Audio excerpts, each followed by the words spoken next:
영원히 사는 것을 믿사옵나이다. 아멘.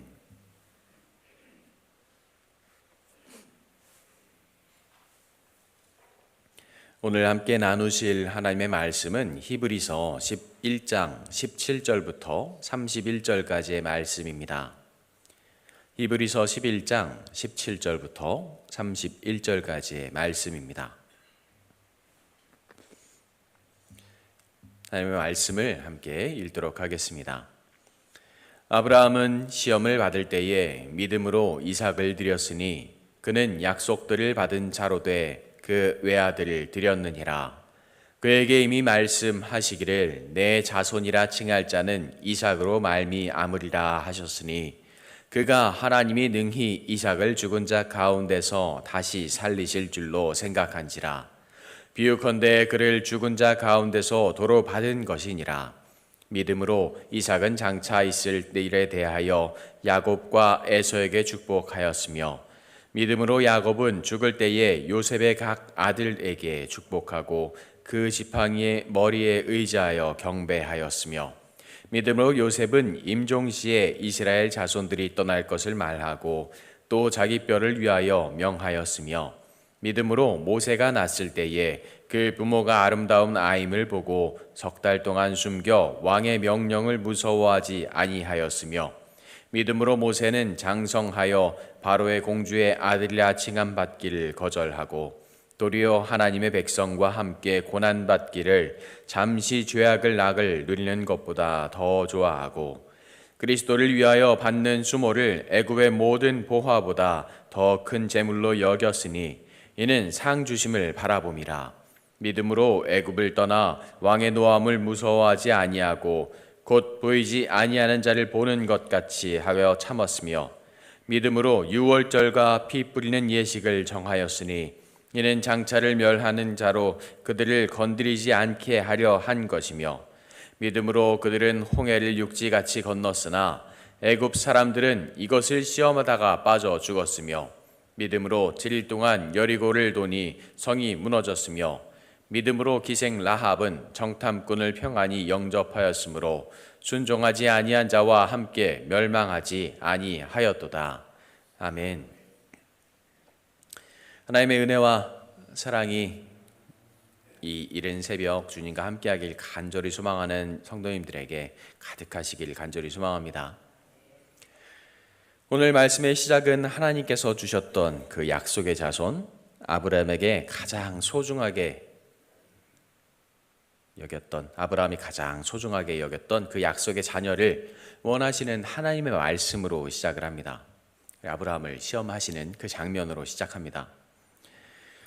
창세기 22장 2절에 여호와께서 이르시되 내 아들 내 사랑하는 독자 이삭을 데리고 모리아 땅으로 가서 내가 내게 일러준 한 산 거기서 그를 번제로 드리라.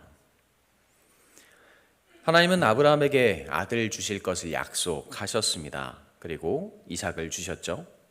하나님은 아브라함에게 약속을 하신 이후에 그 아들을 내가 가져가겠다 말씀을 하신 겁니다.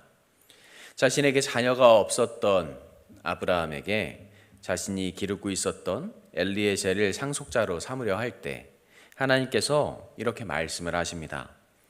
여호와의 말씀이 그에게 임하여 이르시되 그 사람이 내 상속자가 아니라 내 몸에서 날 자가 내 상속자가 되리라 하시고 그를 이끌고 밖으로 나가 이르시되 하늘을 우러러 무뼈를 셀 수 있나 보라. 또 그에게 이르시되 내 자손이 이와 같으리라. 하나님은 이런 약속의 결과, 약속의 말씀을 통해서 하나님께서 주셨던 그 말씀을 내가 반드시 이루겠다라는 그 말씀을 통해서 이삭을 주셨습니다. 아브라함을 시험하십니다. 그리고 아브라함의 순종을 시험하시는 것, 바로 아브라함의 믿음을 시험하시는 장면이 오늘 시작하는 그 말씀의 시작입니다. 이어서 내 자손이라 칭할 자를 말씀하시는 장면은 창세기 21장의 말씀을 인용해서 이야기하시는 것입니다. 하갈의 아들 이스마엘과 함께하면서 문제가 생기기 시작했을 때 그때 아브라함이 근심하는 모습을 보시면서 하나님께서 하셨던 그 말씀이 바로 이것입니다. 하나님이 아브라함에게 이르시되 내 아이나 내 여종으로 말미암아 근심하지 말고 사라가 내게 이른 말을 다 들으라. 이삭에게서 나는 자라야 내 씨라 부를 것임이라. 하나님께서는 이런 약속들을 통해서 내가 너를 통해서 했던 그 모든 약속을 이삭을 통해서 이룰 것이다 라고 하나님께서 말씀하셨습니다. 그런데 하나님께서 이런 약속의 아들, 너에게 내가 가장 소중한 선물을 주겠다라고 말씀하셨던 그 가장 소중한 아들을 통해서 너를 시험할 것을 지금 이야기하고 계십니다. 그 아들을 제물로 바치라라고 이야기하십니다. 그리고 그 믿음의 결과를 하나님께서 기다리고 계십니다. 그리고 아브라함은 지금 하나님께 응답하고 있습니다. 아브라함의 마음은 얼마나 간절했을까? 아브라함의 마음은 얼마나 아팠을까? 힘들었을까? 아브라함이 바로 순종하는 모습을 보이긴 하지만 그가 슬프고 힘들지 않았던 것은 아닙니다. 그가 아들을 데리고 하나님께 예배하러 가는 그 준비의 과정들을 보면 그가 얼마나 힘들고 어려웠는지를 자그마하게 표현해 놓고 있습니다. 심적으로 얼마나 두려웠는지를 이야기하고 있습니다. 하지만 그는 믿음으로 하나님의 말씀에 순종합니다. 그리고 이어지는 히브리서의 말씀에서 오늘 그의 마음을 대변하는 말씀에 이렇게 등장합니다. 하나님께서 해결하실 것이다. 19절의 말씀에 그렇게 고백하는 것입니다. 그가 하나님의 능히 이삭을 죽은 자 가운데서 다시 살리실 줄로 생각한지라. 비유컨대 그를 죽은 자 가운데서 도로 받은 것이니라. 하나님께서 죽은 자 가운데서 다시 살리실 것을 믿었다. 하나님께서 죽음 가운데서 하나님께서 하시는 그 피의 약속 가운데서 절대로 벗어날 수 없는 그 약속 가운데서 그 약속마저도 하나님께서 이기실 것을 믿고 있었다라는 고백입니다. 하나님은 이것을 믿음으로 보셨습니다. 성경에 이러한 것을 믿음으로 고백하고 있었습니다. 이전까지 아브라함에게 주셨던 하나님의 말씀은 하나님의 은혜는 문제를 해결했고 다른 이들보다 더 많은 것을 누리는 은혜처럼 보였습니다. 적은 군사로 수많은 사람들과 싸워서 이기고 어려움 속에서 두려움 속에서 그 모든 것들을 헤쳐나갈 수 있고 죽음 속에서 구원하시는 하나님, 저 사람이 복받은 것처럼 사람인 것처럼 보이게 만드는 그런 축복의 하나님인 것처럼 보였습니다.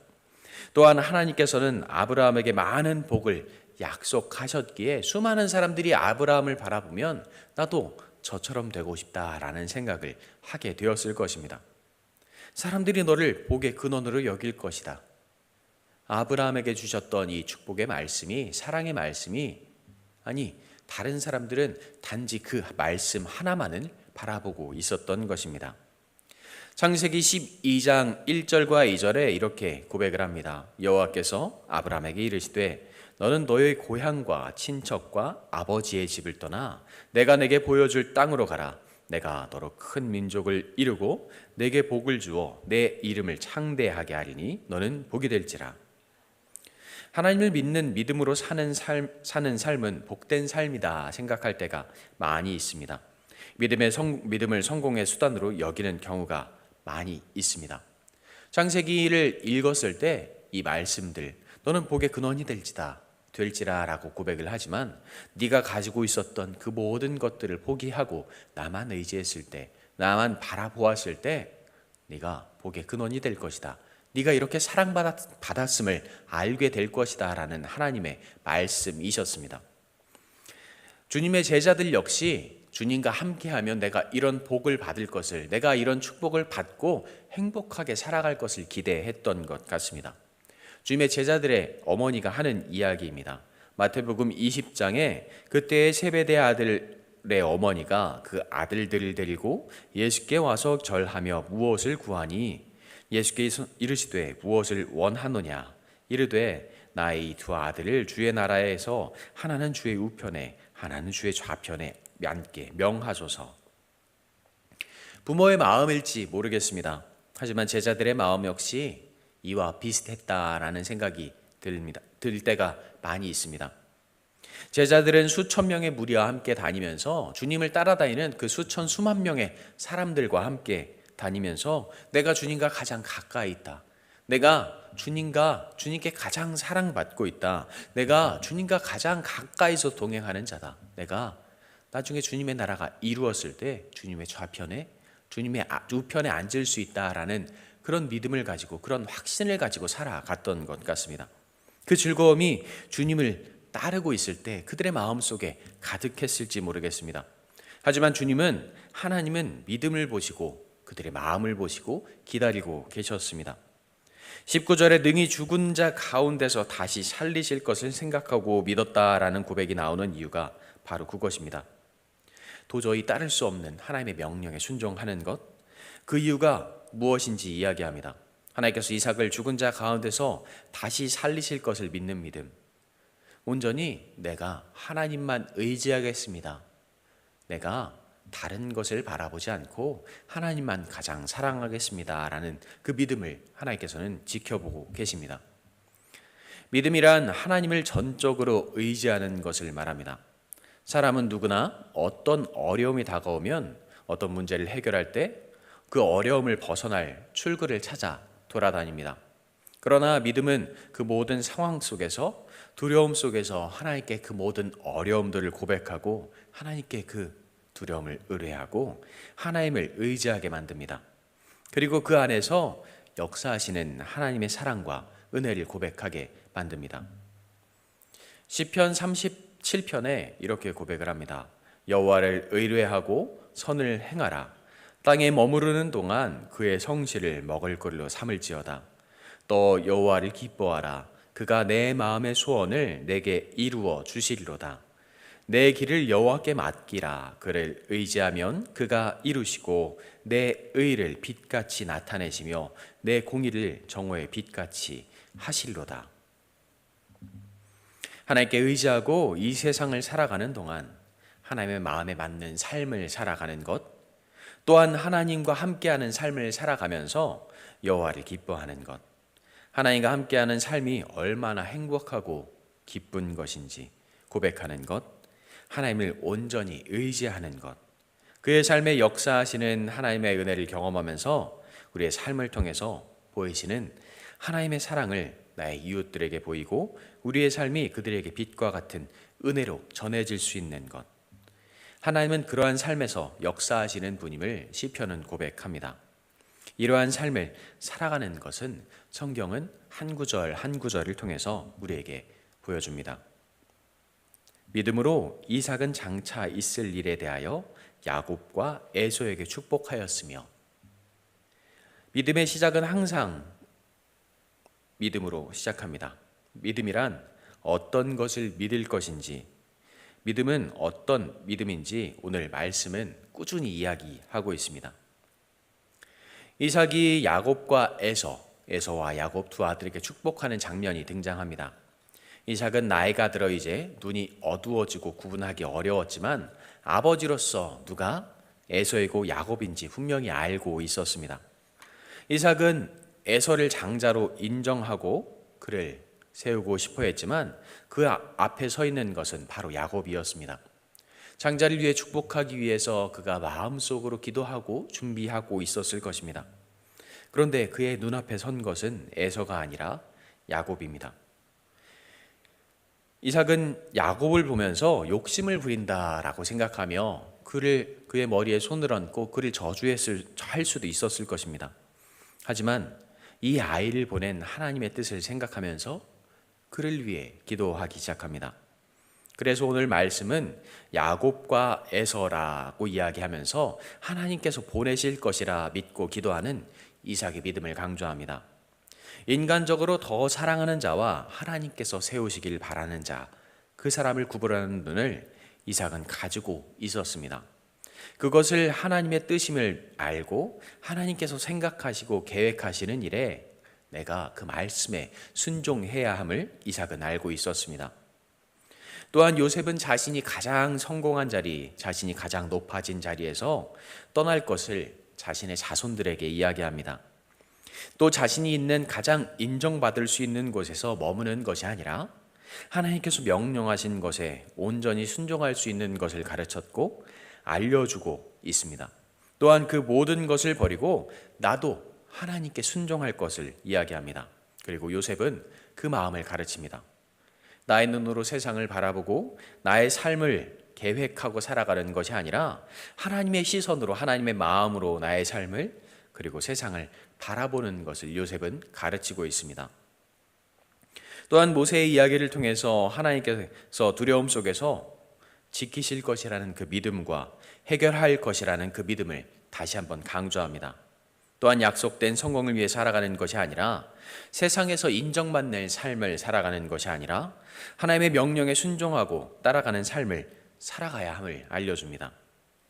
두려움에서 살아가는 것, 어려움에서 살아가는 것, 하나님께서 주신 그 믿음, 비전 안에서 살아가는 것, 하나님께서 주신 약속의 땅, 하나님의 나라를 구하며 하나님의 나라를 바라며 살아가는 것, 육체적이고 세상의 안락을 포기하고 하나님의 영광된 약속을 굳게 살아가는 그 믿음을, 이런 믿음을 통해서 하나님의 영광이 성취되는 그 과정 속에서 우리가 경험할 수 있는 은혜를 바라야 한다라고 강조합니다. 그리스도를 위해서 받는 수모를 애굽의 모든 보화보다 더 큰 재물로 여겼으니 이는 상 주심을 바라봄이라. 우리가 그리스도를 위해 받는 수모를 기억하는 것, 아니 내가 그것을 당연하게 여기는 것, 하나님의 사랑을, 주님의 은혜를 더 간절하게 바라는 믿음을 이야기하면서 내가 누릴 수 있는 세상의 부귀보다 하나님의 사랑받는 것을, 하나님의 은혜를 사모하는 것을 더 소중하게 여길 것을 강조합니다. 모세는 보이지 아니하는 자를 보는 것 같이 참았다라고 이야기합니다. 이 말은 내 눈앞에 있는 욕심을, 내 눈앞에 있는 것을 구하는 것이 아니라 하나님께서 주실 그 영광된 삶을 바라보고 하나님 나라에서 약속된, 우리에게 약속된 그 복된 삶을, 영원히 축복된 삶을 기다리고 있음을 고백하고 있습니다. 하나님은 우리에게 하나님의 나라를 약속하셨고 주님은 그 길을 비추셨고 성령님의 은혜를 통해서 우리가 하나님의 나라에서 영원히 살아갈 수 있음을, 축복된 삶을 확증받았음을 기억해야 합니다. 하나님을 세상에서 보는 그 어떠한 것처럼 의지하는 것이 아니라 믿고, 마음으로 믿고 따르며 하나님과 언제나 함께하고 있음을 알고 예배하는 삶을 살아가는 것을 오늘 말씀은 이야기합니다. 이런 믿음으로 드리는 예배는 하나님께서 당신의 생명, 주님의 피를 통해서 약속하신 그 구원의 약속, 영원한 생명의 약속을 확증하시면서 그 믿음을 통해서 우리에게 다가올 수많은 어려움을 이겨낼 능력과 그 간절한 믿음을 다시 한번 고백하게 하고 있습니다. 우리가 무엇을 의지해야 하는지, 우리가 무엇을 꿈꾸어야 하는지, 우리가 누구를 바라보아야 하는지 하나님께서는 그 상황 속에서 어떻게 감사하고 예배해야 하는지 이야기하십니다. 또한 마지막으로 라합을 구원하시는 하나님의 은혜를 통해서 순종하지 아니하던 삶을 살아온 우리에게 하나님을 알지 못했고 경험하지 못했고 우리가 하나님을 알게 못했던 우리가 하나님을 알게 되고 하나님과 함께하는 삶을 살아가게 되면서 하나님과 동행하는 삶을 살아가게 되면서 그 과정들을 통해서 하나님의 은혜를, 하나님의 구원의 역사를, 그리고 하나님의 그 간절하심과 하나님의 고백하심을 경험하게 되는 또한 우리를 구원하시게 되는 하나님의 은혜를 고백하고 있습니다. 오늘의 말씀은 하나님을 의지했던 이들의 고백입니다. 아니, 성경의 모든 고백은 하나님을 향한 간절한 믿음의 고백입니다. 하나님께서 이렇게 일하셨습니다. 하나님께서 이렇게 사랑하셨습니다. 하나님께서 우리를 이렇게 바라고 계십니다.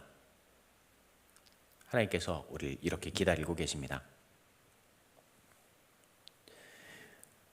예전에 저희 아버지께서 병원에 계시면서 돌아가셨을 때 할머니가 자리에 누워 계셨기 때문에 할머니께 말씀을 드리지 않았습니다.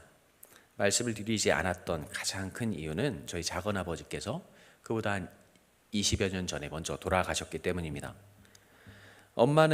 부모는 자녀를 가슴에 묻는다라는 이야기를 하는 것처럼 그 말씀을 들으시면 혹시라도 당신께서 자리에 누워 계실 때 더 힘들고 어려워지지 않을까라는 걱정 때문이었습니다. 아버지께서 하루 이틀 집에 들어오지 않기 시작하셨을 때 저희는 어디 멀리 나가셔서 일하고 계신다라고 말씀을 드렸습니다.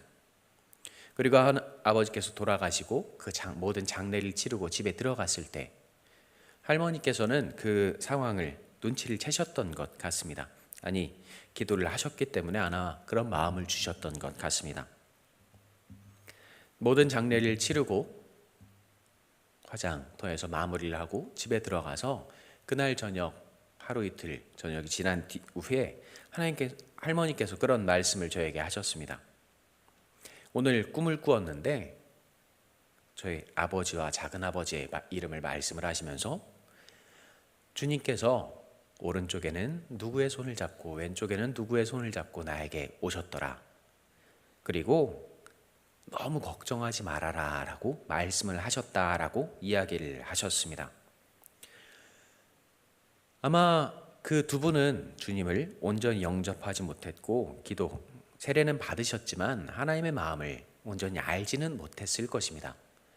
그런데 그 모든 상황 속에서 그분들의 손을 잡고 나의 딸에게 다가오셔서 말씀하시는 그 하나님의 마음은 저희 할머니의 믿음, 나의 딸의 믿음을 바라보시면서 내가 이렇게 사랑하는 나의 자녀를 구해 주십시오라는 그 간절한 믿음의 응답을 하나님께서 주신 것이 아닐까라는 생각을 하게 되었습니다. 우리를 향한 하나님의 믿음의 고백은, 하나님의 사랑의 고백은 우리가 하나님을 향해서 고백할 때 우리가 하나님께 가까이 나와 내가 모든 어려움과 두려움 속에서 끝없는 슬픔 속에서 하나님만 바라보고 있습니다 라고 고백할 때 하나님께서 응답하시는 것 같습니다. 우리가 하나님께 감사하며 하나님께 예배할 때 우리에게 다가오시며 우리를 쓰다듬으시며 어루만지시며 우리에게 말씀하시는 하나님의 은혜를 경험할 수 있는 우리가 되길 소망합니다. 그리고 우리의 믿음에 응답하시며 내가 너를 구원하였다 약속하시는 그 하나님의 약속의 말씀을 듣고 고백할 수 있는 우리 도남동교회 성도님들이 되시기를, 그리고 제가 되기를 간절히 소망합니다. 기도하겠습니다. 하나님의 마음과 하나님의 사랑이 우리 안에 있길 간절히 소망합니다. 내가 너와 함께 하겠다 하셨던 그 하나님의 약속의 말씀을 온전히 의지하게 하여 주시옵소서. 내가 너의 손을 잡고 너와 함께 하겠다 말씀하셨던 그 하나님의 말씀을 온전히 의지하게 하여 주시옵소서. 슬프고 어렵고 두려운 그 모든 상황 속에서 우리와 함께 하시며 누구보다 간절하게 우리를 기다리시는 하나님을 온전히 믿고 의지할 수 있게 하여 주시옵소서. 내가 세상에서 살아가는 것이 아니라 주님과 함께하는 자임을, 주님과 동행하는 자임을, 주님의 사랑 안에 자라가는 자임을, 주님의 은혜 안에 살아가는 자임을 다시 한번 고백하게 하여 주시옵소서. 언제나 주님 안에 살아가게 하시고 언제나 주님께 기쁨으로 예배할 수 있는 우리가 되게 하여 주시옵소서. 우리를 사랑으로 인도하시고 이끄시는 우리 구주 예수님의 이름으로 기도합니다. 아멘. 하나님의 은혜와 하나님의 사랑과 하나님의 위로하심과 역사하심이 우리 안에 간절히 소망합니다. 하나님의 목소리를 듣고 하나님의 마음을 알고 주님의 품에 안겨 주님의 사랑을 경험하는, 주님의 은혜를 경험하는 우리가 되게 하여 주시옵소서. 아버지께 기도하고 아버지의 마음을 알고 아버지의 사랑을 알고 아버지의 은혜 안에 살아가는 우리가 되게